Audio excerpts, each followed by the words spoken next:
Welcome, Cornerstone families! We are so pumped to have you joining us online today. In today's video, we're going to have a time of worship as well as a Bible story for you guys to watch. And afterwards, you can check out our Cornerstone Kids Facebook page to find the parent guides for today's lesson. Make sure you gather as a family and go through those activities and questions together. Yeah, now let's hop into worship.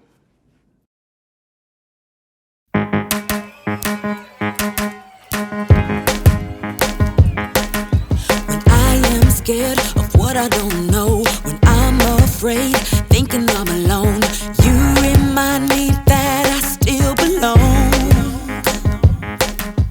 God, you help me to grow.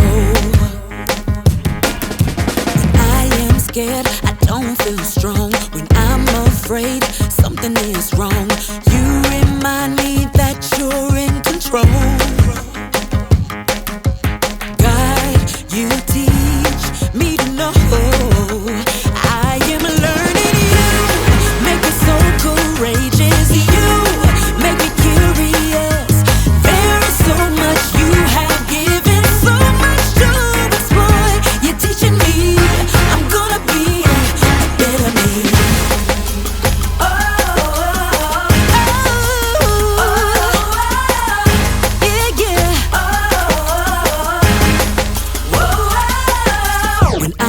Scared of what I don't know, when I'm afraid, thinking I'm alone, you remind me that I still belong. Oh yeah, God, you help me to grow. When I am scared, I don't feel strong. When I'm afraid, something is wrong, you remind me that you're in control.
Welcome to Story Lab.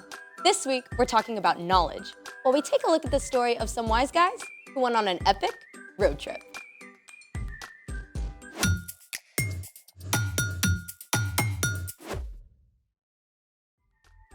Hey, I'm Skylar. And I'm Sebastian. We're talking about knowledge, which is learning something new so you can be better at whatever you do.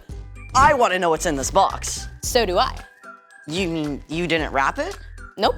It's a leftover gift I forgot about. There's no "from" on the gift tag. Yeah, I don't know who left it. So open it already. What? I want to see if I can gain some knowledge about what's inside without opening it. Wait, there's a word for that. Forensics. Forensics are scientific tests or techniques used in connection with the detection of crime.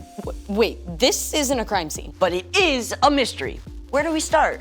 Well, I'm gonna start gaining knowledge about what's inside by using my eyes.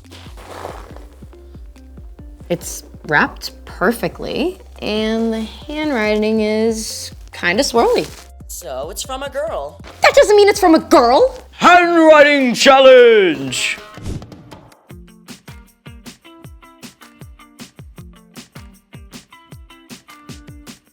Yours is swirly-ish. Well, yours is barely readable. That's true. What's next? Next, I'm gonna gain knowledge with my ears. Aha! What rattles like that? Maracas, birdseed. Snakes? So whatever it is, it rattles and it's from a girl. Maybe from a girl. Eyes, ears. I'm gonna gain some knowledge with my nose. Wait. I'm getting something. Salmon kibble? Sorry, I let my dog lick my face. Ew. Okay, so we've done eyes, ears, and nose to gain knowledge. Taste! I am not licking that box. You're running out of ideas. Too bad we can't do an x-ray. Can we field trip to urgent care? I don't think they take this kind of walk-in. Let's drop it! Ready? Ready.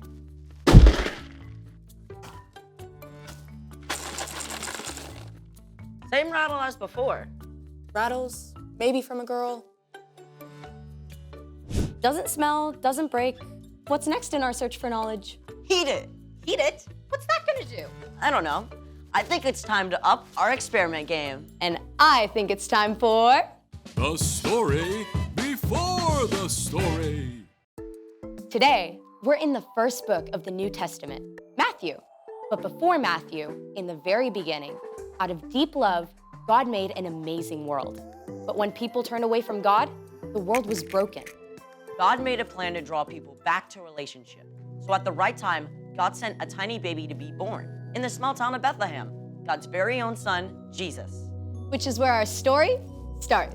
Take it away. Hey, Erica. Hey y'all! So, we don't exactly know how the wise men discovered what the star meant. Look at that new star rising in the west. It's so bright. Surely it means something. But they may have known about Daniel, who had been taken as a captive from Jerusalem to Babylon hundreds of years before.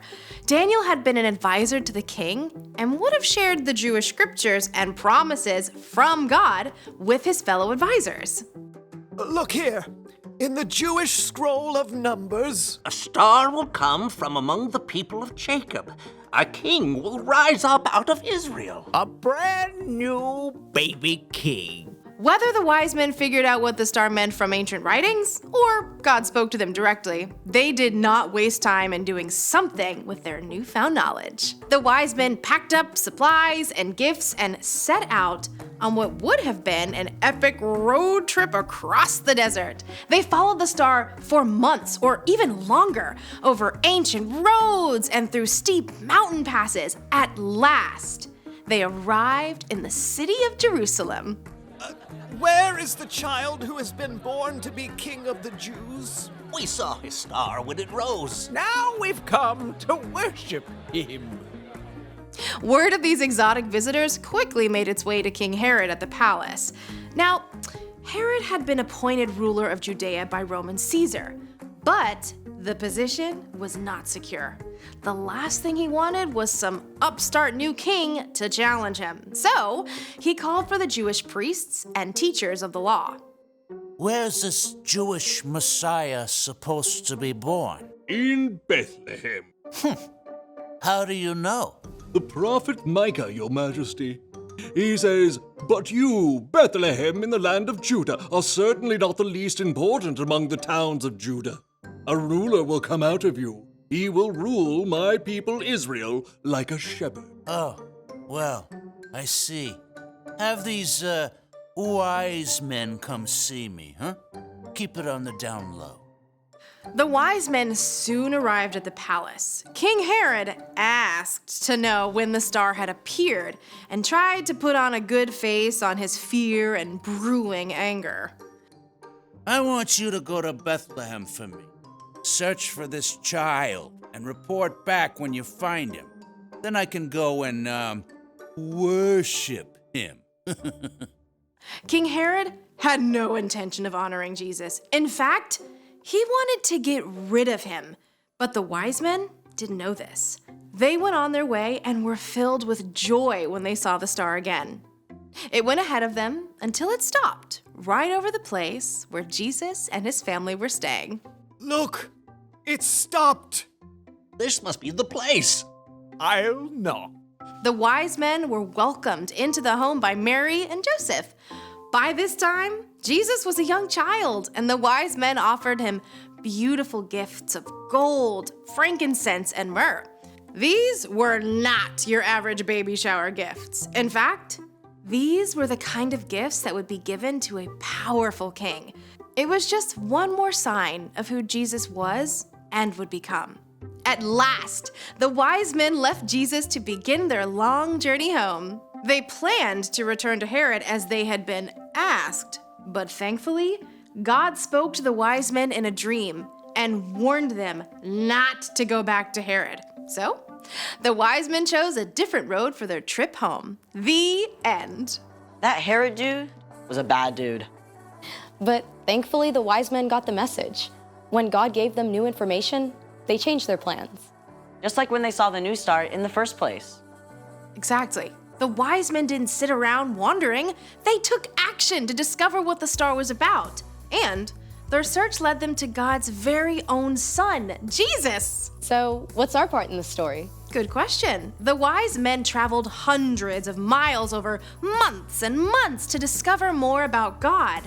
But we can begin learning more about who God is right now, today. The Apostle Paul wrote, "Ever since the world was created, it has been possible to see the qualities of God that are not seen.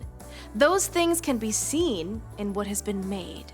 So all the things we can find in nature can tell us more about God, and all the things we study through science.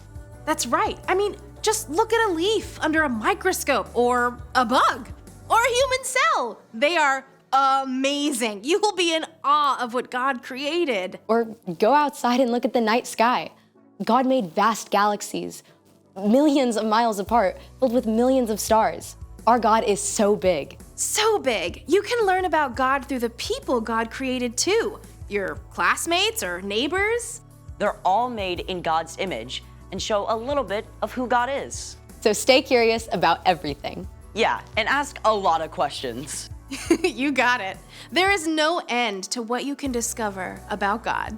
See you next time. Bye, Erica. So here's the thing. Never stop searching for what's true. I still want to know what's inside. And I think I know. How? I just got a text from my Aunt Beth asking how I liked her gift. This gift? She always sends me a movie streaming gift card and microwave popcorn. See, we should have heated it. Thanks for joining us in the Story Lab. We'll see you next time. Can we heat it now? I'm hungry. Sure.